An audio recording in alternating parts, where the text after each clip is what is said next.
ఆకాశవాణి ప్రాంతీయ వార్తలు చదువుతున్నది సుగుణ.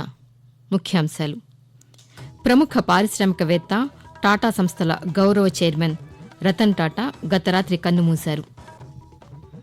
రక్తహీనతను తగ్గించేలా ఫోర్టిఫైడ్ బియ్యం సరఫరా చేసేందుకు కేంద్ర మంత్రివర్గం ఆమోదం తెలిపింది. ఆంధ్రప్రదేశ్లోని విశాఖపట్నంలో Tata consultancies services TCS IT సర్వీసెస్ను ప్రారంభించనుందని రాష్ట ఐటీ శాఖ మంత్రి నారా లోకేష్ పేర్కొన్నారు. ఆంధ్రప్రదేశ్లో వరద సాయం కింద 4.06 లక్షల మందికి 600 కోట్ల రూపాయలను అందించామని రాష్ట పురపాలక శాఖ మంత్రి పి. నారాయణ తెలిపారు. తెలంగాణలో షెడ్యూల్డ్ కులాలు ఎస్సీ వర్గీకరణ అమలు కోసం ఏకసభ్య కమిషన్ ఏర్పాటు చేయనున్నామని ఆ రాష్ట ముఖ్యమంత్రి ఏ. రేవంత్ రెడ్డి వెల్లడించారు. వార్తల వివరాలు: ప్రముఖ పారిశ్రామికవేత్త, టాటా సంస్థల గౌరవ చైర్మన్ రతన్ టాటా కన్నుమూశారు. ముంబైలోని బ్రీచ్ క్యాండీ ఆసుపత్రిలో చికిత్స పొందుతూ గత రాత్రి తుదిశ్వాస విడిచారని Tata sons chairman N. Chandrasekaran తెలిపారు. 1937 డిసెంబర్ 28న మహారాష్టలోని ముంబైలో జన్మించిన రతన్ టాటా 1990 నుంచి 2012 వరకు టాటా సంస్థల చైర్మన్గా వ్యవహరించారు. రతన్ టాటా మృతి పట్ల భారత రాష్టపతి ద్రౌపది ముర్ము, ఉపరాష్టపతి జగదీప్ ధన్ఖడ్, ప్రధానమంత్రి నరేంద్ర మోదీ, ఆంధ్రప్రదేశ్ గవర్నర్ ఎస్. అబ్దుల్ నజీర్, ముఖ్యమంత్రి నారా చంద్రబాబు నాయుడు, తెలంగాణ గవర్నర్ జిష్ణుదేవ్ వర్మ, ఆ రాష్ట ముఖ్యమంత్రి ఏ. రేవంత్ రెడ్డి సహా పలువురు ప్రముఖులు సామాజిక మాధ్యమాల వేదికగా సంతాపం వ్యక్తం చేశారు. రక్తహీనత, సూక్ష్మ పోషకాల లోపాన్ని అధిగమించేందుకు ఫోర్టిఫైడ్ బియ్యం పంపిణీ చేసేందుకు కేంద్ర మంత్రివర్గం ఆమోదం తెలిపిందని కేంద్ర సమాచార ప్రసార శాఖ మంత్రి అశ్విని వైష్ణవ్ వెల్లడించారు. ప్రధానమంత్రి నరేంద్ర మోదీ అధ్యక్షతన కేంద్ర మంత్రివర్గం నిన్న ఢిల్లీలో సమావేశమైంది. మంత్రివర్గం నిర్ణయాలను కేంద్ర మంత్రి అశ్విని వైష్ణవ్ ఢిల్లీలో పాతికేయులకు వివరించారు. ప్రధానమంత్రి గరీబ్ కళ్యాణ్ అన్న యోజనతో పాటు ఇతర సంక్షేమ పథకాల కింద ఫోర్టిఫైడ్ బియ్యం పంపిణీ చేయనున్నామని తెలిపారు. పోషకాహార భద్రతకు భరోసా కల్పించే సమ్మిళిత అభివృద్ధికి ఇది ఒక ముందడుగని మంత్రి పేర్కొంటూ 17,082 करोड़ का टोटल इस पे इन्वेस्टमेंट किया जाएगा. इसका पूरा खर्चा केंद्र सरकार वहन करेगी और इसमें ये एक्सपेक्टेशन है कि देश में एनीमिया और माइक्रो न्यूट्रिएंट डेफिशिएंसी, ये दोनों बड़ी जो प्रॉब्लम्स विशेषकर महिलाओं में और विशेषकर जो हमारे ऐसे वंचित वर्ग है, गरीब वर्ग है, उन सब में ये जो प्रॉब्लम देखी गई है उसको बड़े तरीके से, बड़े पैमाने पे एड्रेस किया जा सकेगा. అలాగే వికాస్ భీ విరాసత్ భీ కార్యక్రమంలో భాగంగా గుజరాత్లోని లోథాల్లో నేషనల్ మ్యారిటైమ్ హెరిటేజ్ కాంప్లెక్స్కు, రాజస్థాన్, పంజాబ్ సరిహద్దు ప్రాంతాల్లో 2,280 కిలోమీటర్ల రహదారుల నిర్మాణానికి కేంద్ర మంత్రివర్గం ఆమోదం తెలిపిందని మంత్రి వివరించారు. దేశంలో సుస్థిర పాలనకు జమిలీ ఎన్నికలు దోహదపడతాయని ఆంధ్రప్రదేశ్ ముఖ్యమంత్రి నారా చంద్రబాబు నాయుడు తెలిపారు.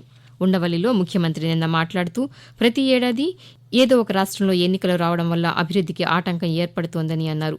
పార్లమెంటు, శాసనసభ, స్థానిక సంస్థలన్నింటికీ ఒకేసారి ఎన్నికలు నిర్వహిస్తే ఎన్నికల వ్యయం కూడా తగ్గుతుందని తెలిపారు. సుస్థిర పాలన ఉంటే అభివృద్ధి వేగవంతమవుతుందని పేర్కొన్నారు. సుపరిపాలనను అందించడం ద్వారా హర్యానాలో బీజేపీ మూడోసారి అధికారంలోకి వచ్చిందని ముఖ్యమంత్రి వివరించారు. ఆంధ్రప్రదేశ్లోని విశాఖపట్నంలో టాటా కన్సల్టెన్సీ సర్వీసెస్ టీసీఎస్ సంస్థ ఏర్పాటు కానుందని రాష్ట ఐటీ శాఖ మంత్రి నారా లోకేష్ వెల్లడించారు. విశాఖలో భారీ పెట్టుబడుల ద్వారా టాటా గ్రూపు దాదాపు 10,000 మందికి ఉపాధి అవకాశాలు కల్పించనుందని ఈ మేరకు సామాజిక మాధ్యమం ద్వారా తెలిపారు. అలాగే ఎలక్ట్రిక్ వాహనాలు, ఏరోస్పేస్, పర్యాటక, ఉక్కు రంగాల్లో పెట్టుబడులను పరిశీలిస్తామని టాటా సంస్థ తెలిపిందని మంత్రి పేర్కొన్నారు. ఆంధ్రప్రదేశ్లో ఇటీవల సంభవించిన వరదల వల్ల ప్రభావితమైన 4.06 లక్షల మందికి 600 కోట్ల రూపాయలను వరద సాయం కింద అందించామని రాష్ట పురపాలక శాఖ మంత్రి పి. నారాయణ తెలిపారు. అమరావతిలోని రాష్ట సచివాలయంలో వరద సాయం వివరాలను రాష్ట మంత్రులు అనగాని సత్యప్రసాద్, వి. అనితలతో కలిసి మంత్రి నిన్న పాతికేయులకు వివరించారు. వరద ముంపు సమయంలో ప్రతిరోజు 12 లక్షల ఆహార పొట్లాలు, 30 లక్షల వాటర్ ప్యాకెట్లు, బాటిళ్లు, పాల ప్యాకెట్లు అందజేశామని చెప్పారు.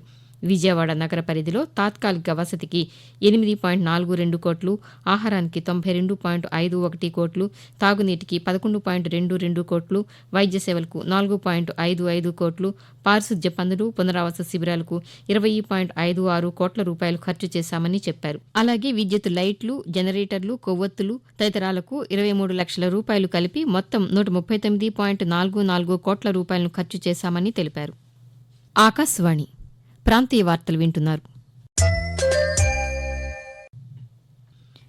తెలంగాణలో షెడ్యూల్ కులాలు ఎస్సీ వర్గీకరణ అమలు కోసం ఏకసభ్య కమిషన్ ఏర్పాటు చేయనున్నామని ఆ రాష్ట ముఖ్యమంత్రి రేవంత్ రెడ్డి తెలిపారు.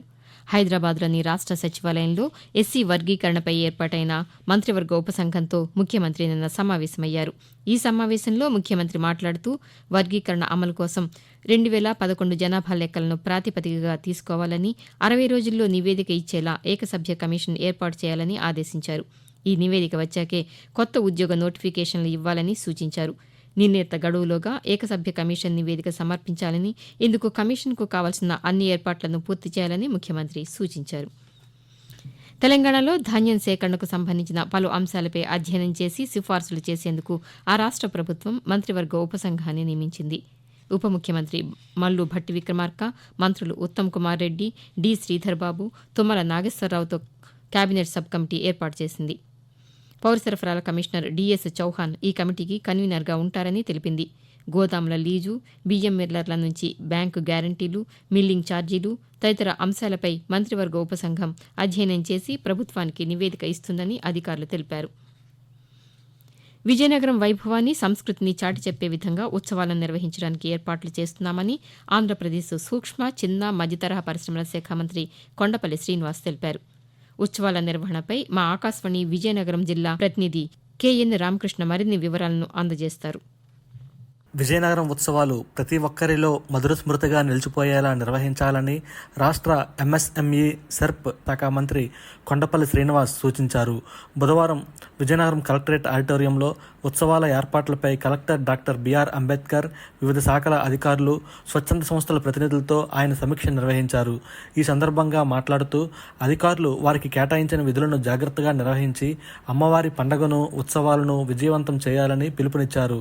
నగరమంతా విద్యుత్ కాంతులతో పండగ వాతావరణం నెలకొనాలని సూచించారు. మారుమూల ప్రాంతాలకు మెరుగైన రవాణా సౌకర్యం కల్పించడమే ప్రభుత్వ లక్ష్యమని ఆంధ్రప్రదేశ్ పౌర సరఫరాల శాఖ మంత్రి నాదెండ్ల మనోహర్ తెలిపారు. గుంటూరు జిల్లా తెనాలి ఆర్టీసీ డిపోకి చెందిన 6 నూతన బస్సులను మంత్రి నిన్న ప్రారంభించారు. ఈ సందర్భంగా మంత్రి మాట్లాడుతూ ఎన్డీఏ కూటమి ప్రభుత్వం ఆర్టీసీ బలోపేతానికి ప్రణాళికలు రూపొందిస్తోందని చెప్పారు. తెనాలి డిపో నుంచి 100 బస్సుల ద్వారా వివిధ ప్రాంతాలకు ప్రయాణికులను చేరవేసేలా చర్యలు చేపట్టనున్నట్లు మంత్రి తెలిపారు. తెలంగాణలో గ్రూప్ 1 పరీక్షకు సంబంధించిన హాల్ టికెట్లు ఈ నెల 14వ తేదీ నుంచి అందుబాటులో ఉంటాయని Telangana public service commission TGPSC కార్యదర్శి నవీన్ నికోలస్ ఒక ప్రకటనలో తెలిపారు. ఈ నెల 21వ తేదీ నుంచి జరగనున్న గ్రూప్ 1 మెయిన్స్ పరీక్ష హాల్ టికెట్లను టీజీపీఎస్సీ అధికారిక వెబ్సైట్ నుంచి అభ్యర్థులు డౌన్లోడ్ చేసుకోవాలని సూచించారు. హాల్ టికెట్లు డౌన్లోడ్లో ఏదైనా సమస్యలు తలెత్తితే టోల్ ఫ్రీ నంబర్ లేదా కమిషన్ అధికారులను సంప్రదించాలని సూచించారు. ఈ నెల 21వ తేదీ నుంచి 27వ తేదీ వరకు గ్రూప్ 1 మెయిన్స్ పరీక్షలు జరగనున్నాయి. మానసిక సమస్యలపై అవగాహన పెంచడం కోసం ఈరోజు ప్రపంచ మానసిక ఆరోగ్య దినోత్సవం నిర్వహిస్తున్నారు. మానసిక ఆరోగ్యానికి సంబంధించిన ప్రపంచ సమాఖ్య చొరవతో ప్రతి ఏటా అక్టోబర్ 10వ తేదీన ఈ కార్యక్రమం జరుగుతోంది. ప్రపంచ మానసిక ఆరోగ్య దినోత్సవాన్ని మొదటిసారిగా 1992వ సంవత్సరం అక్టోబర్ 10వ తేదీన నిర్వహించారు.